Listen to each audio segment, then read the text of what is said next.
Hello, everyone, and welcome to the Fair Housing Insiders. This is episode 49, and I am Jonathan Sarr, your host today. And with us today is Gwen Volk, and we're looking forward to introducing her in a moment and talking about familial status. But before we get going, just a couple of housekeeping items.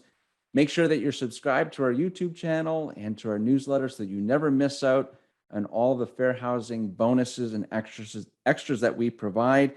Follow us on Instagram at Fair Housing Institute. So always bonus content if you make yourself available and sign up for those different social platforms that we're involved in. So it's my pleasure to introduce Gwen Volk. She is president and CEO of Gwen Volk and Focus Incorporated. And since 1983, she has assisted developers, owners, agents, and on-site staff in navigating the complexities and challenges of the many programs that provide housing opportunities for low and moderate income families. So first of all, Gwen, welcome to the show, and thank you for all of your years of service to the property management industry. It's nice to have you on the show today. Well, thank you very much, Jonathan. Yeah, so today we're going to be talking about familial status, and there's a couple of topics that we're going to be diving into and looking forward to your insight and what you've seen, what you've experienced. For instance, who does it protect? Where does it not apply? What are some situations that we want to avoid, complaints, and so on? So let's dive right in. First question, What is familial status and who does it protect? Well, when I talk about familial status or any protected class, I always like to give a little historical perspective. I think it's really important to know why something was added as a protected class, because it's easier then to implement the rules and not be wondering, well, I don't know why we're having to do this. So when it comes to familial status, it was added as a protected class under the Fair Housing Act in 1988. And the context was, and since I've been around a long time, so I remember very well what was going on in 1988. What was happening was that interest rates were extremely high. 12 to 14% to buy a home. And if you have any involvement with home ownership, you know that your interest rate is what makes your payment higher and higher. And so younger families that had reached the point where typically in the past, they would have gone out and bought a small single family home for themselves, weren't able to do this because of the high interest rate. So they were virtually forced into the rental market. And what happened when they were forced into the rental market was that landlords really didn't want to rent to them. And they made that very apparent by, just rejecting them because they had kids. And, people used to put no kids, no pets, and so forth in ads, in fact. And so that's when it became apparent that familial status needed to be a protected class under the Fair Housing Act. So it protects it doesn't protect all families. It protects families that have persons living with them that are under the age of 18, i.e. children. And these could be their biological children. They could be foster children. They could be children that they have adopted. It could be a situation where they're in the process of adopting a child that isn't actually living with them yet, but will be living with them. It also protects a person who is pregnant and has stated that they are pregnant, and you might have them sign some certification to that effect, that they need a certain size apartment, and so all of those individuals and families are protected. Very good, thank you. That's an awesome in-depth explanation, and thank you for the history too. I think that provides a lot of context, especially for all of our new people coming into the industry. That's nice context for them to reflect on. So are there exceptions where familial status doesn't apply? Well, there is an exception, and it's a very confusing exception. I come out of the affordable housing industry, and it's particularly confusing to people who are in affordable housing because for the deeply subsidized properties like HUD properties, this exemption doesn't apply, but it's very confusing. So the way it works is it's a thing called housing for older persons, and that's capital H for capital O, older, capital P persons. I say it that way because it's an actual federal regulation that says there's going to be this specific carve out where you can refuse to rent to children. It's as simple as that. And they did that because of when familial status was added. We have a lot of housing that's considered retirement housing. And, some people, when they get old, I don't really understand this because I'm pretty old, they don't want to live around kids. I've never understood that, but apparently that's a fact of our society. And so they didn't want little kids coming around and peeing in the pool and all that. And therefore, they wanted to provide a protection for, people that wanted to be in retirement housing. So it only applies to conventional housing. That's housing that isn't involved in a government program. Market rate housing, it applies to market rate housing. It also applies to tax credit properties that do not have any federal funding on them, because tax credits aren't federal funding. So if you have a tax credit that has a Section 8 contract on it, or a tax credit that has RD, rural development, it doesn't really apply to those tax credit properties. But anyone that's just a straight tax credit, and maybe even a tax credit with home, that's kind of undecided, can do this. Now, there's two ways that the federal law says that they can qualify. One is they can say that everybody in the property has to be 62 and older. That's pretty dramatic. And that's one way. And if they do that and they call themselves retirement housing, they can refuse to rent to families with children. And they would need to do that in order to keep that status. Then there is the 55 plus, which is really, I think, a more popular one. And the 55 plus is a little lighter. The 55 plus says that if you maintain at least 80% of your occupied units, having a head of household, or one person, let's just say, that's 55 and older, only one person, the rest of them do not have to be. And so that has 80% of all the occupied units. And the other 20%, you could have younger people, but you wouldn't have any children in them. That is another way that you can qualify, but you have to do some additional things for that. You also have to advertise yourself as a retirement community, and you have to have things in your lease that stipulate that you have these rules.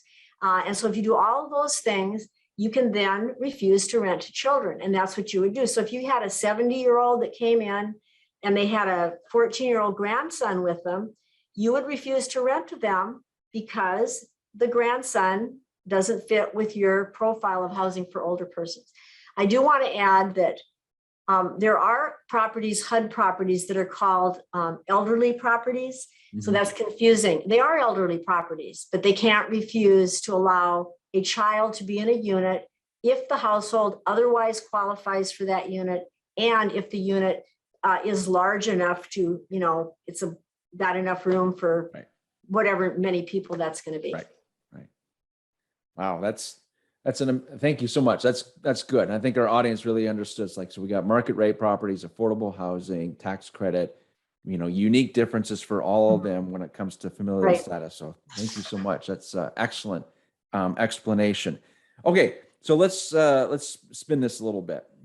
Especially for seasoned people in the industry. It's a reason why we do these sessions, why we have fair housing training. It's always good to get refresher, and even more important for new ones who are in the industry, because Gwen, people use these videos a lot for training purposes internally. So let's talk about, what have you seen as like the 3 most common accidental familial status violations? All right, let me preface this by saying that, and some of your viewers are probably not aware of this, the number one category of complaints that are actually processed under the Fair Housing Act is for persons with disabilities. It makes up, I think it's like about 55%. Then the second one is familial status at around 25%.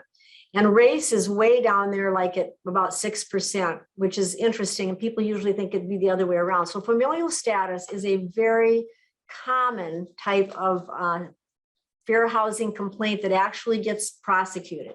So having said that, I don't know if there are only 3 common ones, but I'm going to give you a couple that 3 that I know of. So one of them would be, and this would be something that you could easily do, and you're not really intentionally trying to discriminate, and that is making rules that apply only to children or only to families with children.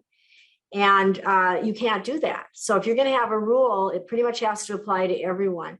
Where it gets tricky is when it gets into things like safety issues. And so you're concerned about the safety of children being at the pool. And so you make some rule that says that children can only be in the pool if they are supervised by a parent or guardian. That's discrimination. Wow. It's discrimination in part because you specified it had to be a parent or guardian.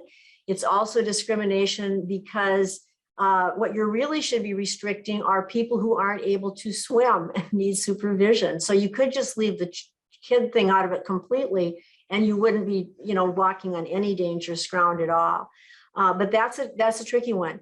There could be an older child that's perfectly capable of supervising their 10-year-old brother in the pool, and they may be 16 or 17, but by saying it has to be a parent or guardian, you've eliminated that. Or it could be another adult, but those are all reasons why. And that's just one example. Curfews, you can't have curfews that are just for children. You can't have rules about areas of the property that can be used that can only be used by adults and so forth. Those are all discriminatory.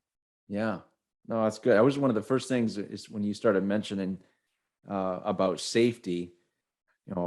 Just been traveling and speaking for so many years. And that's what came in my head. It's like every pool you go to, there's some sort of like list of rules, and one of them is in reference to children and being with an adult and so on. So good reminders of what we do with our rules for our properties, right? And let me just throw this in. Remember also that there are people other than children that shouldn't be in the pool unsupervised either. Some of the elderly should not be at the pool unsupervised, depending on their particular mental state or their physical capabilities. And the same thing with certain persons with disabilities. So it's really not an issue about children. I mean, there are kids that are 2 years old that can swim like a fish, Yep. So it's not really about children. Right. You have to focus on what the real concern is, not the category. Exactly. Yeah, very good. Very good. So everyone who's listening, pay attention, double check what your safety rules look like. And that's interesting to know, Gwen. I honestly did not know that the familial status was the second highest for what, for fair housing violations and what is being prosecuted. But that was those are 2021 statistics. Yeah, no, that is amazing. So pay attention, viewers, make sure you double check and you're not violating something by accident there. Okay, our last question. Well, I thought you wanted two more things. Oh, I do. Oh, sorry. Yes. Okay, I've got another one. The next one is, and this is really, I feel sorry for people on site when their owners and management companies don't explain this to them. So everybody has this 2-person per bedroom occupancy standard because HUD established it as a safe harbor in 1998. It was recommended by their council in 1991, and then Congress made them actually accept it in 1998. It's not really a regulation, but it's saying as long as you don't have a standard that's stricter than 2 persons per bedroom, you're probably not going to be discriminating based on familial status. The problem is it's not as simple as that. Mm-hmm. The entire rule talks about more than just number of persons per bedroom. It says you also have to consider things like how big the bedrooms are. What is this total square footage of the home? Does it have a den or some other room that has a window so it has egress and so it could be considered used as a bedroom? I mean, I asked a class one time, I said, what does a room have to be able to be a bedroom? And they said a closet. Nope, you don't have to have a closet, but you got to have a way to get out of it other than the door. So, all of those things. Also, it tells you in that you can consider things like your plumbing, how much can your plumbing handle? And you can consider, you should consider local fire codes and that sort of thing. So just a quick little example. I think what the really hard thing is when you have a unit that becomes overoccupied. So you've got a 1 bedroom and you started out with a couple of people and they start having kids and now you've got 6 people in that 1 bedroom. What are you supposed to do? I mean, that is very tricky. HUD has rules about how you're supposed to move them if you have a larger unit. What if you don't have a larger unit? What are you going to do about that issue? And I always tell people to kind of fall back on like fire codes and things like that, but that's a tricky one. And in certain parts of society, having 6 people in a 1 bedroom Doesn't sound that bad. I mean, over in Russia, that's how they live. They don't have any apartments. They have 6 people in a 1-bedroom would be, perfectly common. So again, you have to be careful about that. You can rely on health and safety issues and that sort of thing, and maybe help them try to find something else, but it's a very touchy area. Yeah. You can't put them on, you don't want to put them on the street because, now what are they going to do? Right. Right. Mhm. Very good. That's an awesome second example. So appreciate that. So you got one more for us, right? Yeah, my third example is, and this is a kind of, I always feel bad about this, is when people are really just trying to be helpful. We have people that are very well intentioned. And so somebody comes to their property and they have a bunch of kids and the kids are with them. And it isn't that the property really doesn't want to rent to children, that they just are trying to help the family. And they'll say, well, you might have noticed we don't have a playground. I think you'd be happier in a property that has a playground, or, we don't have very many kids on our property, or we have a lot of adults here that work at night and they sleep during the day. So we have to have a lot of restrictions for kids. And I do want to clarify, it's okay to help like that if they ask you. So if somebody comes in and says, I would, I see you don't have a playground. I'd really like to be on a property that has a playground. Do you know any properties around here that have playgrounds? Then you can answer that question, but make sure you document exactly what that conversation was that you had. Yeah. So that's the other one of my examples.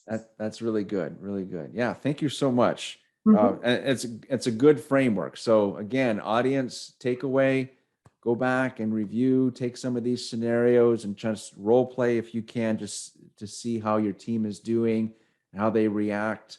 Again, second highest level of violations is with familial status. So super, super important to make sure you're covering that in your in-house training. And of course, the online training. Our Fair Housing Institute courses does cover that. And so thank you so much, Gwen.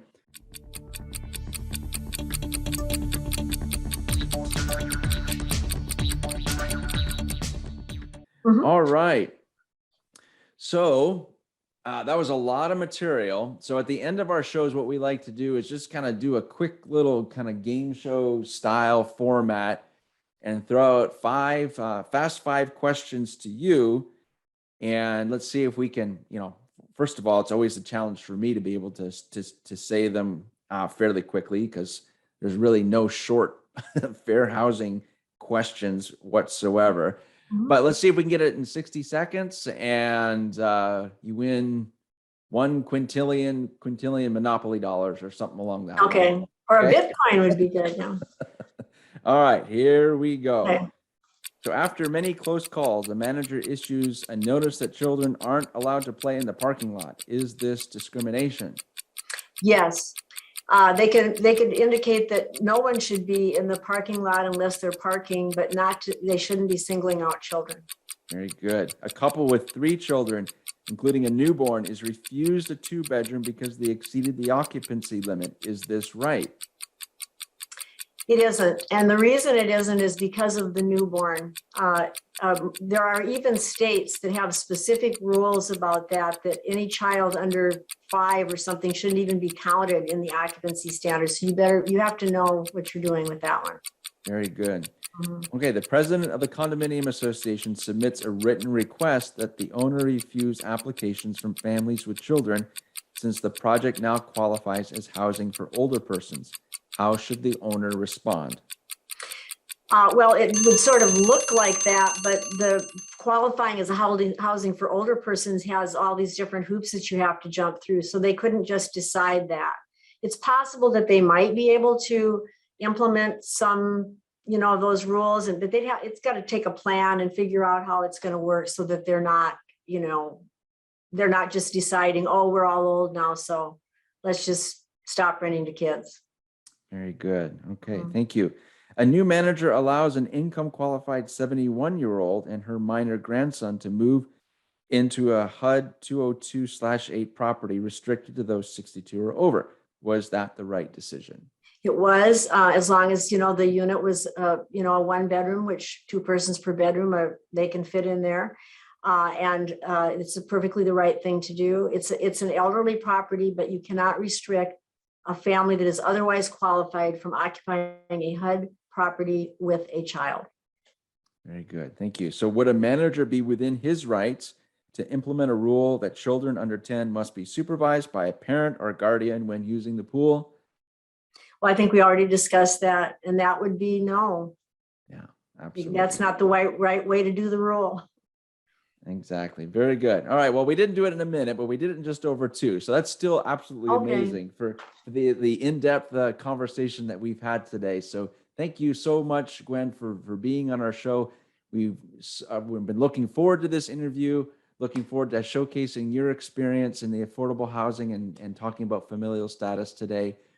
Is it okay for our audience to reach out and connect with you in any way? Sure, absolutely. I have a website, and it's www.gwenvolk.com, and they can contact me easily through my website. Very good. Yeah, we'll make sure that that website is included in the show notes on YouTube and on the Fair Housing Institute website also. So thank you so much again for being. We look forward to having you on a future episode. Thank you everyone for tuning in to our show today.